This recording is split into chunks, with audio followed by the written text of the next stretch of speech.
한 나라가 수천 년 동안 끊임없이 침략당하고 종교가 3번이나 완전히 바뀌고 제국이 10번도 넘게 흥망성쇠를 반복했습니다. 그런데도 그 땅은 사라지지 않았어요. 오히려 침략자들이 그 문화에 흡수됐죠. 외부 세력이 들어올 때마다 인도는 무너지는 듯 보였지만 결국 자기 방식으로 다시 일어섰습니다. 대체 어떻게 이런 일이 가능했을까요? 그 비밀을 지금부터 풀어보겠습니다. 인도가 직면한 가장 큰 문제는 통일된 힘이 없었다는 겁니다. 수십만 년 전부터 사람이 살았지만 하나의 국가로 뭉친 적이 거의 없었어요. 기원전 3000년경 인더스강 유역에 하라파 문명이 꽃피웠는데 이들은 독자적인 문자와 발전된 도시를 가진 정교한 사회였죠. 그런데 기원전 1500년쯤 갑자기 사라집니다. 홍수 때문이었는지 외부 침략 때문이었는지 아직도 정확한 이유를 모르거든요. 하라파가 무너진 뒤 베다 아리아인들이 들어옵니다. 서아시아와 중앙아시아에서 온 이 이주민들은 초기 산스크리트어를 사용했고 4권의 베다라는 신성한 경전을 남겼어요. 이 베다가 바로 힌두교의 뿌리가 됩니다. 기원전 1000년경부터 베다 문화가 인도 전역으로 퍼졌는데 여기서 중요한 게 하나 생겼죠. 카스트 제도입니다. 원래는 3계층이었어요. 브라만이라는 사제 계급, 크샤트리아라는 전사 계급, 바이샤라는 평민 계급. 이 시스템이 사회를 묶는 틀이 됐지만 동시에 계급 간 이동을 막는 장벽도 만들었습니다. 베다 아리아인들은 부족 단위로 흩어져 살았고 북인도 전역에 16개의 독립국가가 생겼어요.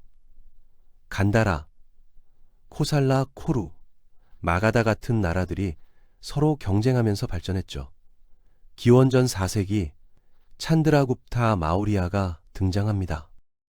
그는 마가다를 중심으로 세력을 키워 마우리아 제국을 세웠어요. 인도 역사상 최초로 거대한 영토를 통합한 제국이었죠. 수도 파탈리푸트라에는 사원, 도서관, 궁전, 대학까지 지어졌고 무역도 번성했습니다. 3대 황제 때는 강력한 군대와 효율적인 행정 시스템까지 갖췄어요. 찬드라굽타의 손자 아쇼카는 특별한 인물이었습니다. 칼린가 왕국과의 피비린내 나는 전쟁에서 승리한 뒤 그는 갑자기 불교로 개종했어요. 폭력을 혐오하게 된 거죠. 아쇼카는 불교를 제국 전역에 퍼뜨렸고 비폭력 정책을 펼쳤습니다. 기원전 560년에 태어난 시다르타 고타마 부처의 가르침이 이때 인도 전역으로 확산된 겁니다. 하지만 마우리아 제국도 영원하지 않았어요. 기원전 2세기에 마지막 황제 브리하드라타가 자기 총사령관 푸시아미트라에게 암살당합니다. 푸시아미트라는 기원전 185년 숭가 왕조를 세웠는데 불교도들을 박해했다는 소문이 돌았죠. 실제로 박해가 있었는지는 불확실하지만 숭가 왕조는 특별한 업적 없이 오래가지 못했습니다. 이후 인도는 다시 여러 세력으로 나뉘었어요. 서기 1세기쯤 쿠샨 왕국이 등장합니다. 실크로드를 장악한 이들은 중국, 페르시아, 로마와 무역하면서 막대한 부를 축적했죠. 쿠샨의 왕 카니슈카도 불교로 개종해서 75년경 불교를 더욱 확산시켰습니다. 쿠샨은 샤카 시대라는 새로운 역법까지 만들었어요. 남쪽에서는 사타바하나, 체라, 촐라, 판디아 왕국들이 서로 경쟁했습니다. 그런데 4세기경 북인도에서 굽타 제국이 떠오릅니다. 이 시기를 인도의 황금기라고 부르는 이유가 있어요. 법과 질서가 확립됐고 문화가 폭발적으로 발전했거든요. 굽타 제국은 전쟁보다 외교와 동맹으로 영토를 넓혔고 수세기 동안 번영을 누렸습니다. 그런데 5세기에서 6세기 사이 중앙아시아에서 훈족이 쳐들어옵니다. 굽타 제국은 서서히 무너졌고 불교도 쇠퇴하기 시작했어요. 대신 힌두교가 다시 강세를 보였죠.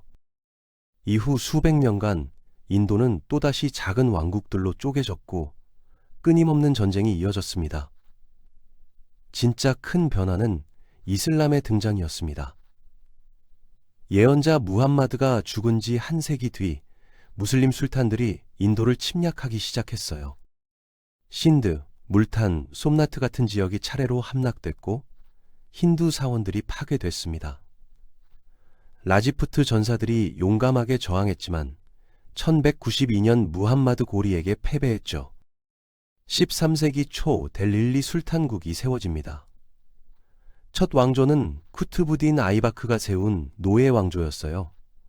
1290년까지 이어지다가 칼지 왕조로 바뀌었고 1320년에는 투굴루크 왕조가 집권했습니다.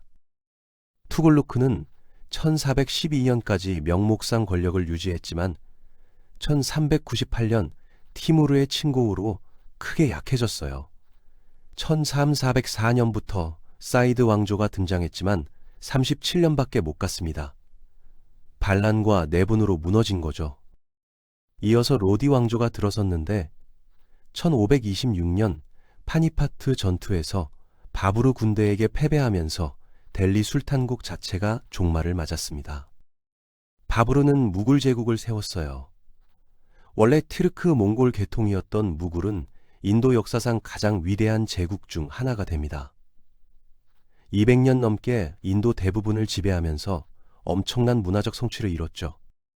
타지마할 같은 건축물이 이때 만들어졌습니다. 하지만 18세기 초부터 무굴 제국도 흔들리기 시작했어요.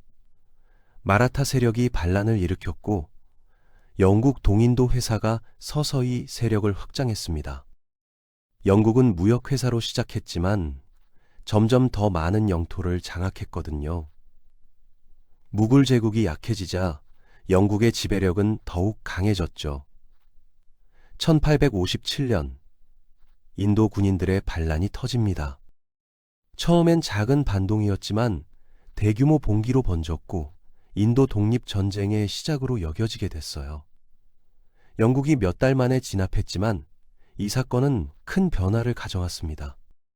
1858년 12월 1일 빅토리아 여왕이 인도를 영국 왕실 직할지로 선언한 겁니다. 현지인들의 분노는 사라지지 않았어요. 민족주의 운동이 점점 강해졌고 마하트마 간디가 등장합니다. 제1차 세계대전 후 간디는 비협조 운동을 시작했죠.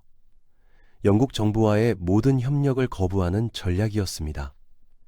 이게 실패하자 1929년 12월 간디는 시민 불복종 운동을 선포했어요. 1월 26일을 인도 독립 기념일로 정하고 영국 명령을 완전히 무시하기 시작했습니다. 간디는 체포됐고 많은 사람이 죽었지만 운동은 계속됐어요.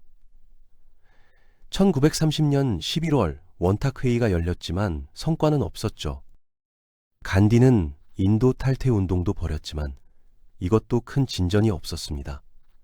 제2차 세계대전이 전환점이 됐어요. 전쟁 후 영국의 노동당 정부가 들어서면서 인도 독립에 동조적인 분위기가 생긴 겁니다. 결국 1947년 8월 14일에서 15일로 넘어가는 밤, 인도는 독립국가가 됐습니다.